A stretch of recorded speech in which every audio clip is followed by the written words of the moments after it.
Okay, Lisa, it's basically one of my favorite questions. Influencers. We're influencing people all the time. Sometimes we don't even know it. One of my first influencers was my grandfather, who was from Kyiv, and my mother and whatnot. Anyways, he used to take me for walks in the park when I was 5 in Montreal, and he talked to everybody, which is probably where I get it from.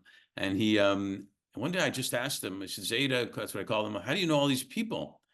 And he said, well, one day I just smiled at this person, and he came over and smiled back at me, and they started talking to me, and we started laughing. And another person came over and started smiling at us too, and started talking. And I'm thinking, this is pretty cool. If he made friends as a 5-year-old, that's what I'm thinking.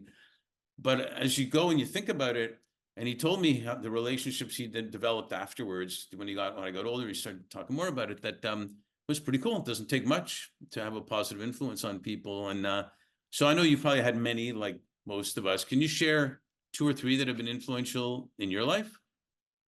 Yeah, definitely starting with my mom. Of course. So I would say one very key moment for me. I was at high school, and the high school I went to was fairly new, and they didn't have a recycling program. And Bay Area child, that was like a shocker to me. So I remember getting in the car. She was picking me up from school, being like, "Oh, so lame. They don't have recycling. What are they doing?" She's like, if you don't like something, you can just change it. Like, why don't you do something about it? And that was kind of an aha moment for me. I was like, oh, if I don't like it, I should just change it. And so I ended up starting this whole program in my high school called Cans for Habitat, where we were collecting recycling, and I got the whole student body involved, and like made it a contest. And I got to give out community service hours, and we donated the money from the recycling to Habitat for Humanity. So it was a fun initiative, and I think just sparked this curiosity of like, ooh, what else can I change? That's awesome. Way to go, Mom. Yeah. Um, Anybody else? Yeah, and then another influencer for me was Jacqueline Novogratz. She's kind of the founder of Social Impact Investing. She runs the Acumen Fund, and I read her book while I was in Peace Corps, and was just so inspired by this idea of like, oh, using capitalism to create social change and using market forces to drive impact.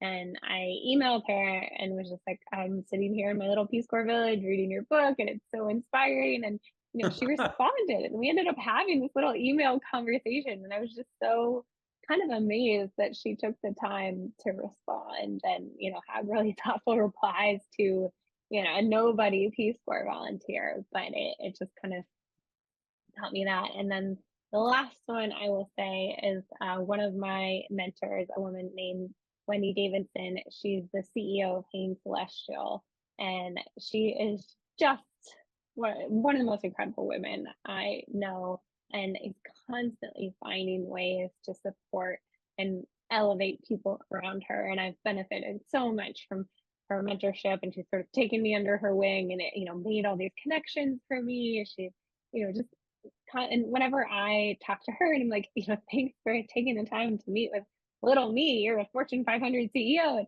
she's like, no, I love meeting with you. I learned so much from you. She just makes everyone feel like, they have so much to offer. And I think she truly believes that. Yeah, thanks so much for sharing that. Sometimes people are afraid to ask, and it's and yet some of the top people wish people would ask them, Yeah. because they're scared to ask, or it's kind of like dating. You can't ask that guy or gal, and they'll never go out with me, or something ridiculous like that, right? But they really they want to belong too. They want to feel like they're doing something, and they want to feel like they're helping. So that's fantastic. And again, it just shows us that that it's actually cool to ask somebody to mentor you and help you and influence you, and what can happen. So way to ask. Good job. Thanks. Thanks for sharing that too.